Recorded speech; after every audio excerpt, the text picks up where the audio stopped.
Sugeng dalu Mbak Mas Elisa. Gandeng, Mbak Limbok Macange. Nggih, sugeng dalu. Bintang Kairo. Iya, selamat malam juga sugeng dalu Mbak Elisa. Ya, selamat datang. Iya. Ya, kamu dari Kediri kan? Iya, dari Kediri. Ya, selamat datang ning Ngayuk ya. Ngayuk Jakarta. Ya, Ngayuk Jakarta. Sumbeng po piye jane iki? Kok Sumbeng? Iya kan, Sumbeng orang Sumbeng kan bilangnya ngau.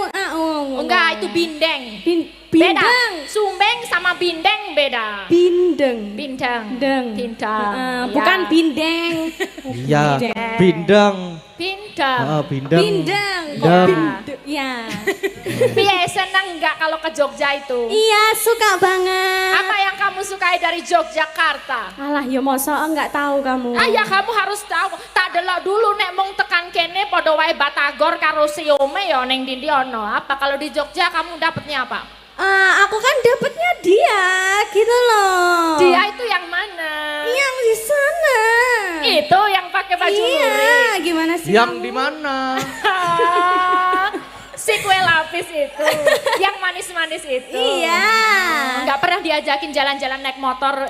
Kalau di sini namanya JJM, Loh, jalan-jalan ini malam. kan JJM. jadi flashback ya, jadi flashback gitu. Pernah. Iya pernah. Pernah dong. Oke, jadi kalian pernah Pernah. motoran bareng? Iya. JJM? Pernah ya, kita Iya, pernah pernah. ya, lucu ya dulu Iya. ya.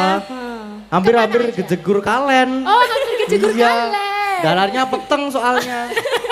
Oh, jalannya pepeng soalnya. Iya. Oh, diajak jajan opo kamu? Aku diajak dijajanin sama dia. Jajanin apa? Iya dong, gue jajanin banyak. Banyak ya. Iya. Apa kemarin itu namanya apa kita jajan-jajan itu? Kita jajan susu ya. Iya. Roti yang Roti. enak-enak itu. Oh, jajan susu sama roti. Iya. Masih ada yang itu beliin susu sama roti sama Iya. jajan. Beliin gudeg nggak gudeg? Hah? Gudeg. Gudeg. Gudeg. Ya. Gudeg. Kamu sampai Jogja wis mangan gudeg burung? Belum. Aduh ya belum sampai Jogja Belum namanya. sampai Jogja, Ya, kalau belum. Jogja tuh ada gudeg. Gudeg. Ada juga geblek.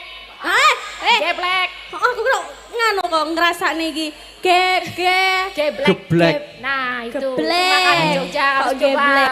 Ya. Ya, kalau ada agak ngalor tete itu daerah Satiti.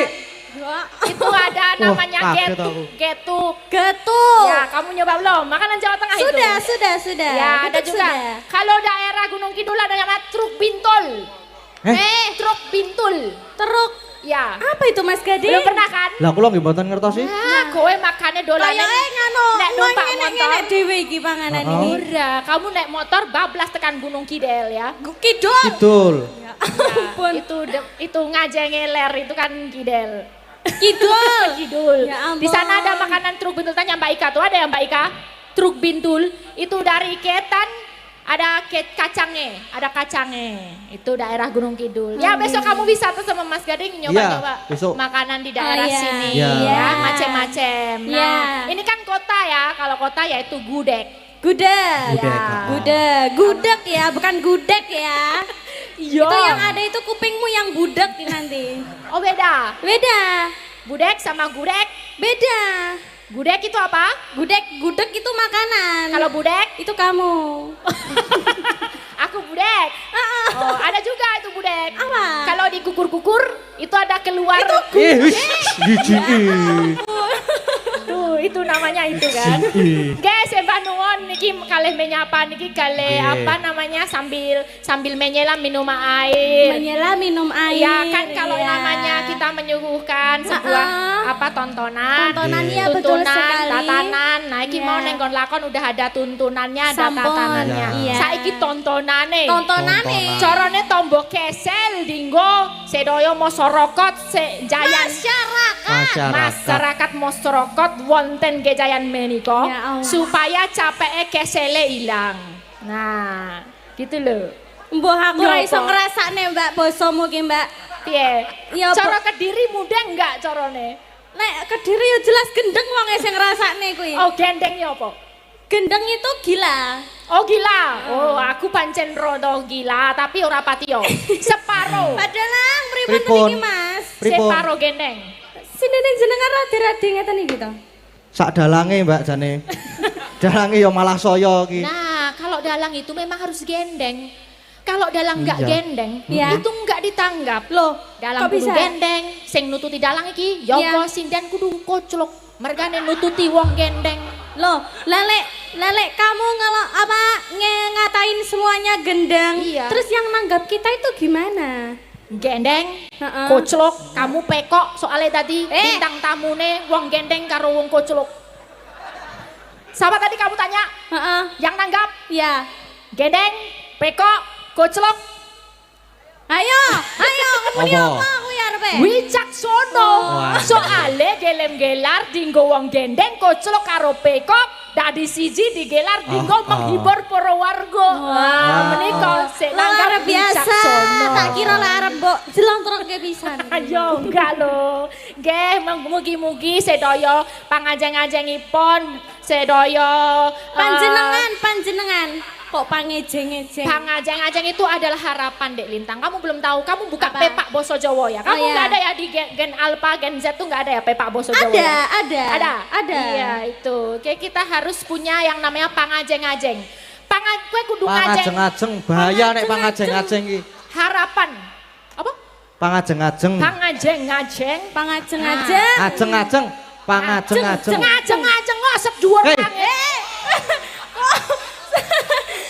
Beri mimpilah setinggi langit supaya kamu bisa turun di antara bintang-bintang. Ngono lho. Iya. Dadi nenek iso apa sing dari harapane, cita-citane sedaya warga sing wis tumplek-blek melumpuk makempul wonten mriki. Makumpul. Ya, muga-muga sageta kasembah. Iya, gitu loh tuh. Cerdas sekali. Kandhane. Masih omongnya rapati cetha ya jane iki. Wah, aku ki mbok ya. Aku lo turun Pak Lurah. Pak Lurah lo udah doktor ya kan? Dokter. Iya, aku ya muga-muga lah bariki ya, Pak. Wah, amin, Dongak-dongakno, Pak. amin. Dongak-dongakno, Luar Pak biasa. Lurah. Jarang-jarang ya Mas Dalang ya ada Nggih. sinden terus cerdas seperti Mbak Oh. Elisa dan mau jadi dokter ya Mbak ya? Mau Iya, ya. mau jadi dokter Oh. hewan. Hewan. Wes api-api dokter tambahi hewan burini. Ya, dari dokter. Muga-muga Dek Lintang juga bisa monceng. Amin. Ya Anggone aku gini-gini budaya ya. dulu yang ngomong kan juga jenengan. Dulu pas aku masih kecil ya. Ikut Pak Seno ya? Iya. Sekarang jadi sama anaknya. Gimana perasaanmu? Ada bedanya nggak? Ada speechless gimana gitu. Oh, speechless. Bedanya bapak sama anaknya gimana perasaanmu? Lebih bahagia waktu ikut Pak Seno atau sama Gading? Sebenarnya kalau masih wonten almarhum kan jadi lebih seneng gitu. Ya, kayak jadi anaknya gitu. Iya, Iya. jadi ada yang merestui. Iya, gimana namanya? Apa itu Oke. namanya? Jadi ada yang merestui. Ini diwakili sama teman-teman warga Laras juga. Iya. Ini kan itu istilahnya juga anaknya juga gitu Iya. kan sama. Jadi teman-teman merestui enggak ya kira-kira? Nah, gimana ya? Aku sebagai partner gitu kan, sebagai Nah, kakak. Aku kalau merestui. kamu kok. gimana? Aku merestui. Oh, kok. masa? Full. Tak kasih restu yang banyak buat kalian berdua. Dalam Mumpung belum pulang. lewong. Lewong. Ya, lewong aku Kamu juga suka. Lewong ini langgam dulu, nanti Nggih. disusul sama bubras ya. Wah, Ya. saestu, Kamu langgam beneran? ya. Heeh. Iya, kamu Oh. langgam dulu, terus nanti jatilnya. Ya, itu Ya. spesialis Ya, jatil. Spesial ya. Ibu sekalian aja Bu, masih pamundutanmu ini tadi. Nggih. Nggih. Nanti Lintang vokal langgam ya full ya. Ya, nggih. eman-eman tuh atuh he. Nggih. Lewong. Tetili mengatiku nalikane sepisan ketemu wong bagus dadi laku godho ati rintana siang telu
Nyonya Prastiwi.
Kesalahannya iki mau kok nganti mi suaramu nih. Ngapa? Mike Pak Tusiyo.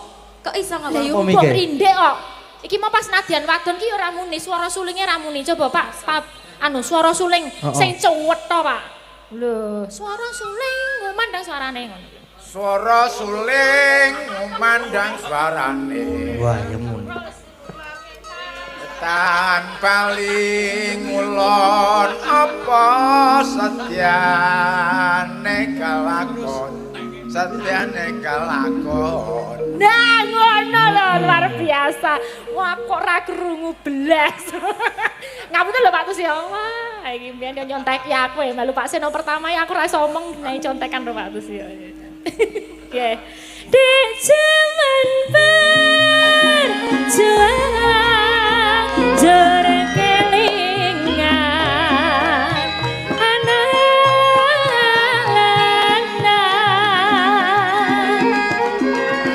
minta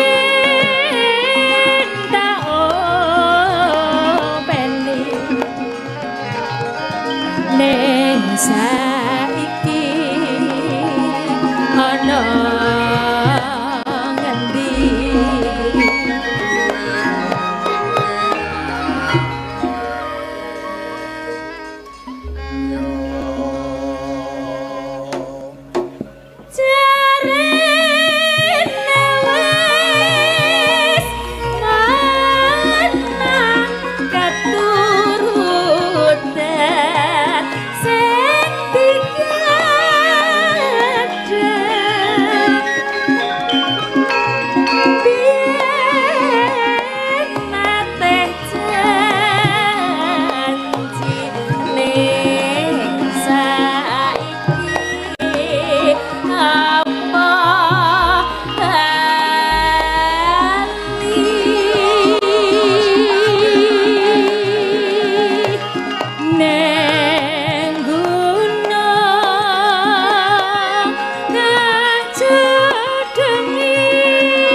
Jos.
tanda tuturupa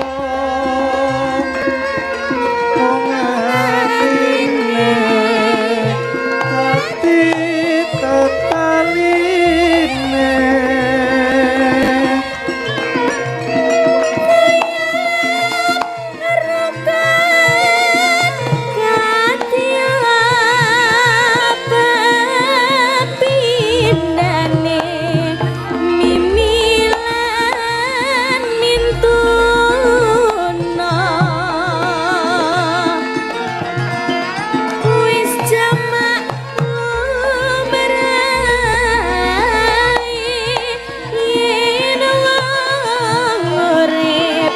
Cobalan gedeni gede subradini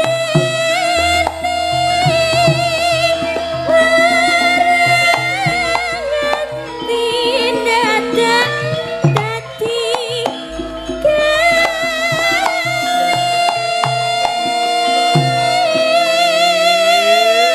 yuk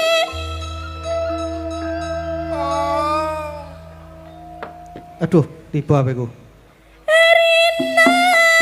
wengi dadi ati wong prasaja luhur bebodeni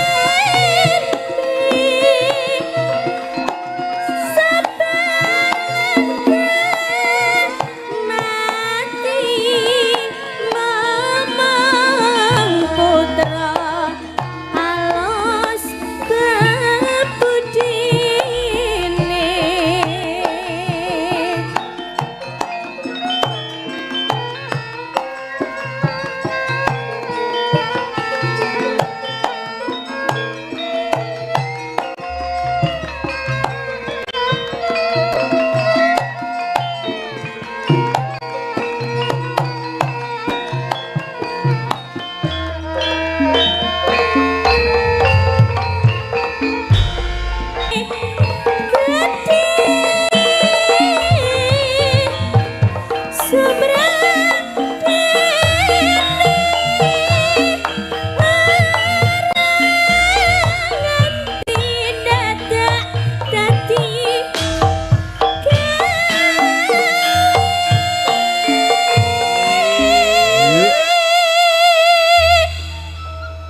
Iya sing ngedram kepiye?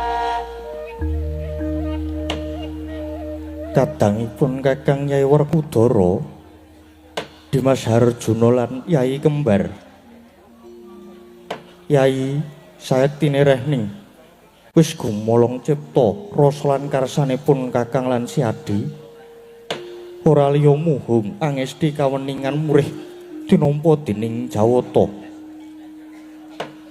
Pun Kakang lan Siadi mbudidaya supaya Kanjeng Rama Prabu Pandhu lan Ibu Madrim tumuli kantas naska pasiksaning Yomani Luka. Yayi ora ketang seklimah pun Kakang mundhut panemune Siadi. Sena. Wah. Kunto aji kakangku. Gegayuhan luhur sing kaya mengkono mau. Pantes sineng kuyung dening kabeh para sedulur. Mula dikepiye wae. Nadyan taunana windanana, aku saguh ora bakal jugar semedi. Lamun tapa ingkang dadi niat tuluse para Pandhawa mau durung diudaneni dening keparenging dewa. Koko Prabu, nadyan Arjuna ugi mekaten. Menawi perlu kula badhe nderek sumusul wonten kayangan, menawi dewa ngeparengaken kula badhe sumusul dhateng Rama Prabu Pandhu miwah Ibu Madrim Koko Prabu. Duh Koko Prabu, nadyan pun kembar namung tansah nderek menapa ingkang dados keparengipun Koko Prabu. Yayi, pun Kakang nedha nrima ya kaya mengkono iku Yayi. Woing gegulang kalantipan lan bebuden ngelingono pun Kakang lan Siadiku sinebut Pandhawa tegese Pandhu lan Hawa. Persasat sarinane Kanjeng Rama ingkang jumeneng ana ing Ngamarta iki raga 5 wujude Puntadewa Werkudara Arjuna lan Kembar dadi atmajaning Nalindra ingkang wus kawentar kawicaksanane lan pambegane. Mula Pandhawa kudu bisa dadi tepa palupi. Mula Yayi, aja lali welingipun Kakang mungguh wong urip ana ing alam padhang iku mung kudu tansah ngegungake marang bebuden. Krana bebuden iku dadi tirta adi ingkang bisa nyirep marang kasangsaraning panguripan. Bebuden iku kaya dene andha kencana ingkang nyantosani mancat marang kasuwargan. Bebuden iku dadi pawitane titah jumangkah marang jagating kalanggengan lan uga kanthi bebuden iku dadi bebeteng ingkang kukuh pengkuh ingkang tembene bakal mbabar sukatresna marang sapepadaning urip. Merga saka bebuden iku dadi wit gedhe kang ngrembuyung bakal bisa awoh daya kawibawan. Mula kang suka iku Yayi, Rening Siadi wis manteng lan tunggal tekadmu marang pun Kakang, aja nganti kendhat meminta marang panguwasane kang akarya jagat. Muga-muga Kanjeng Rama lan Kanjeng Ibu tumuli diapura sakabehing dosa kaluputane lan kapapanake ing swarga langgeng. Yayi, Yayi. Sigra-sigra yen permana kanca, sigra ngraketa nawang sesangka.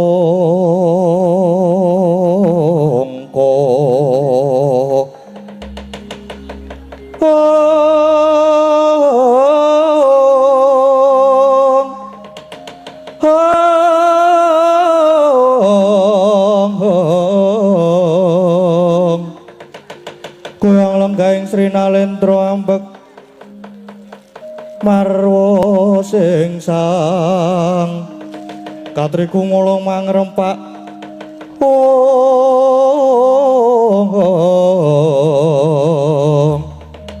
katriku mulung mangrempak ing wadya kurada kura reka kiri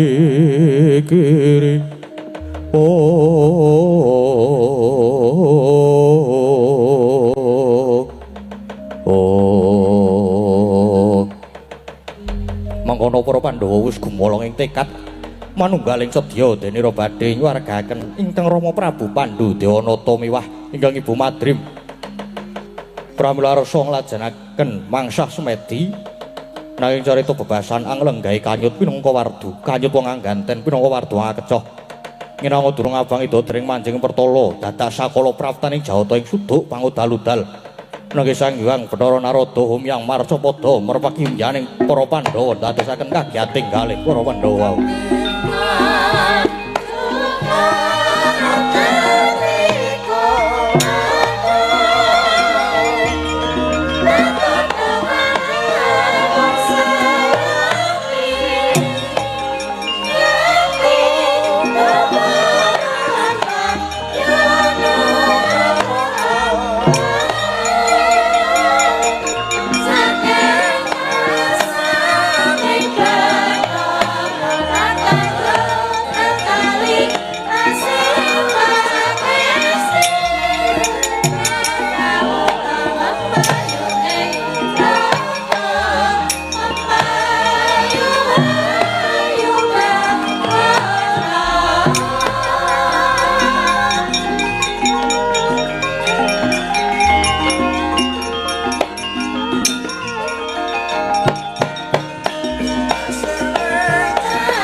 Sinowati jagat kinari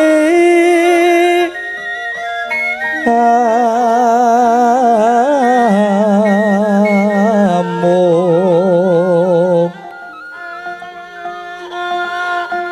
mbak lumembak ombak ing samudra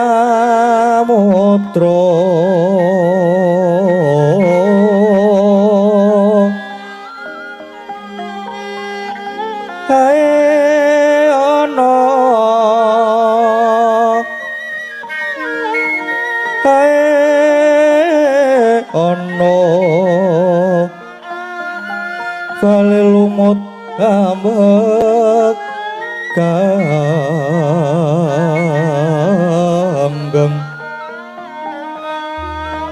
awita denceng-dencengan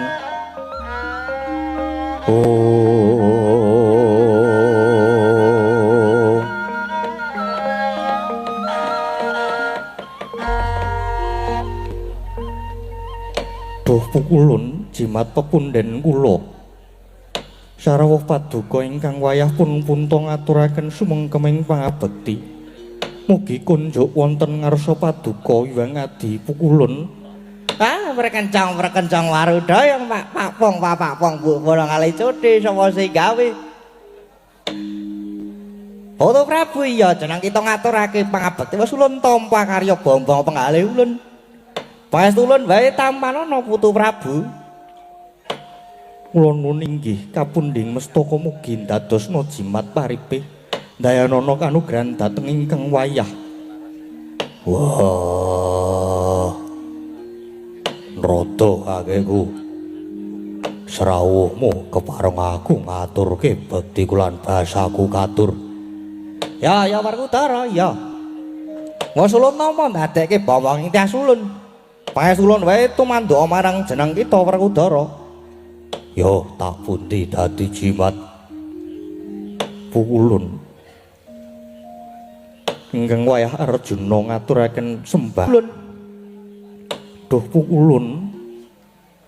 Kepareng lajeng cumadung dawuh wonten wigatos ing karsa ingkang kados pundi menawi tetela badhe paring pidana anggenipun badhe mbancut dhateng ingkang wayah pun punta kula mboten badhe suwaling kayun Pukulun.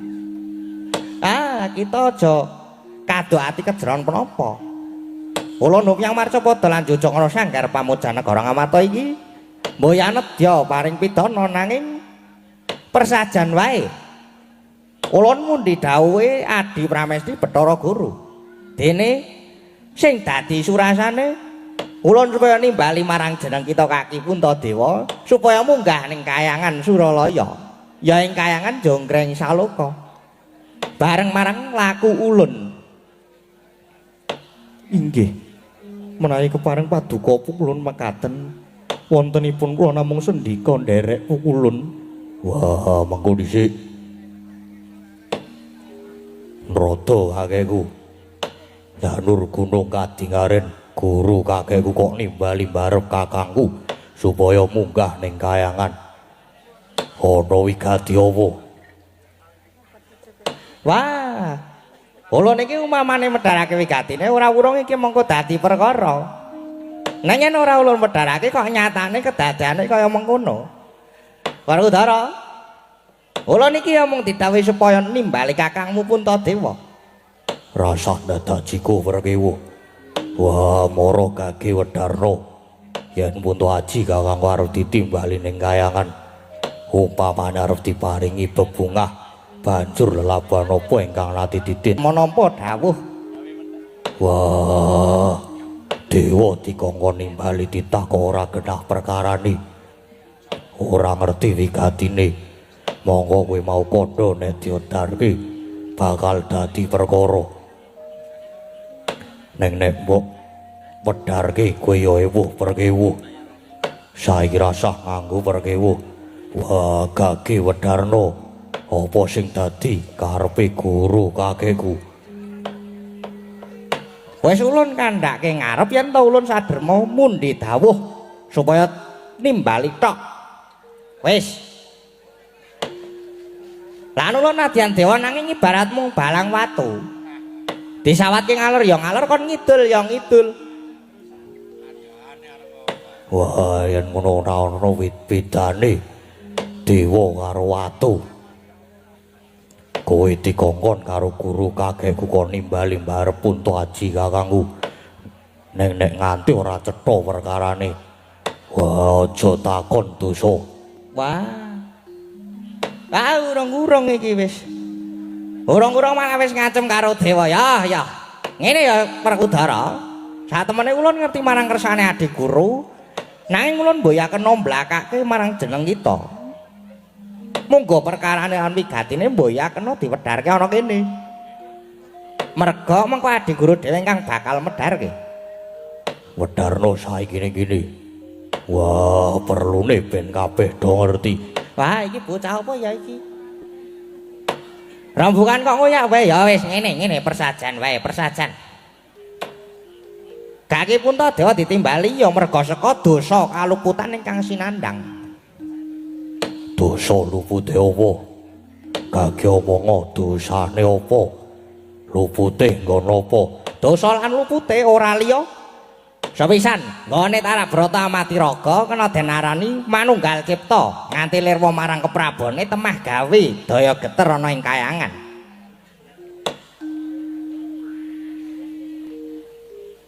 Banjur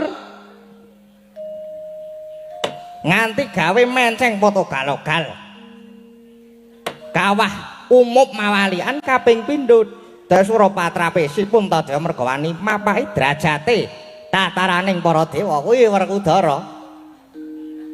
Wah, buktine apa? Gage buktine apa? Wah iki waduh wajan. Bocah kok tekon ngoyak terus ki wah lah iki ajur. Madeg jumeneng nalendra nanging mboyang nganggo makutha. Malah nganggo gegelung keling. Mongko ingkang menang nganggo gelung keling iku mung Bathara Darma lan para wasupitri ingkang wis katarima subratane. Tur jiwane ya brahmana setengah dewa. Mongko Puntadewa iku jiwane nalendra ingkang asipat satriya lan kuwi dianggep luput. Kuwi dianggep luput dek swara patrape. Wah, biyen-biyen ki apa? Nalika Puntahaji dadi ratu ngrenggani negara Ngamarta, gajeke dewa ingkang lekseni. Nanging kena ngapa saiki ngungkih perkara iki? Biyene apa? Wah, kok lagi saiki diundhamana. Kang mangkene ketok nek Narada kakekku mung golek-golek perkara. Kowe mung golek salahe kakangku. Wah, ayo blokoe. Jane Winrada kakekku mau rawuh. Aku wis Subriya. Puntahaji ditimbali ning kayangan merga dianggep luput. Ning lupute apa ya ora cetha. Nek lupute cetha sak karepmu le arep midana. Wah, nanging yen mung arep golek-golekke lupute, aku sing ora trima. Lan aku tak takon, apa Puntahaji kakangku arep dipidana, banjur apa pidanane? Merga saka gedene kalupane Puntadewa, saka keparinge Adi Guru, bakal dipidana tanpa beda kaya Sudarmamu, bakal dicemplunge ing Yomani Loka Werkudara. Coco muntaplir kinetap netra kocak ngodarandir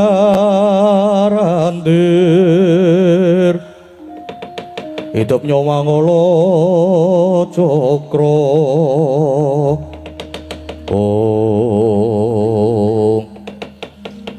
wah Narada kakekku kudu ngerti Pandhawa kuwi raga 5 nanging jiwane siji.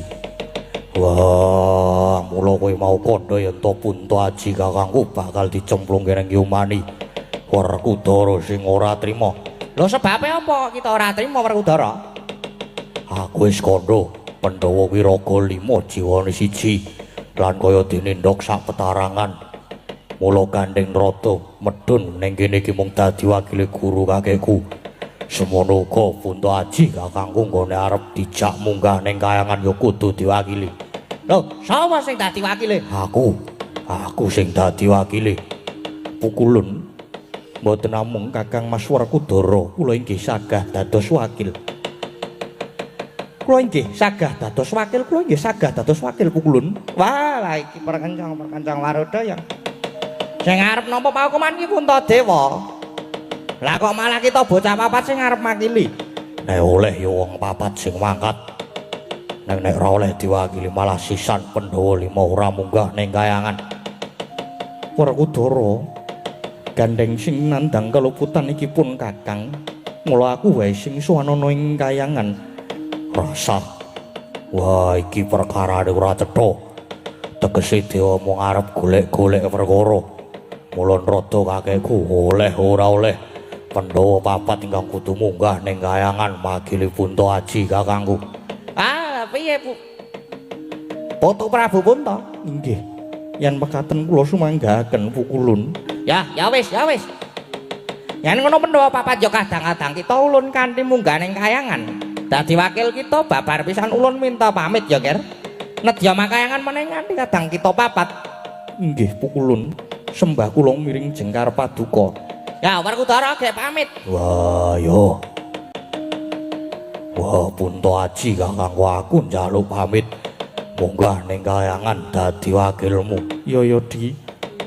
Surti tingati-ati aja ninggal dogolan prayoga Koko Prabu. Kula nyuwun pamit. Kula inggih nyuwun pamit Koko Prabu. Adiku adiku sing padha praitna ngati-ati ya Di.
Sampun bidal Pandhawa sekawan lampah panglimunan umiring Bathara Narada nadyan Renasa tanana jalma kang uninga parandene ana titah ingkang mrojol saking sela-selaning garu nenggih garwa Prameswari Dewi Drupadi sawetawis sang Dewi Drupadi nadyan lamat-lamat mireng pirembaganing para Pandhawa bilih sedya den banjut dewa mila sang Dewi sigra manjing sanggar pelanggatan ngrangkepi pepadaning sang nata sarwi anangis sesengguhan kaulas arsa anggon taruna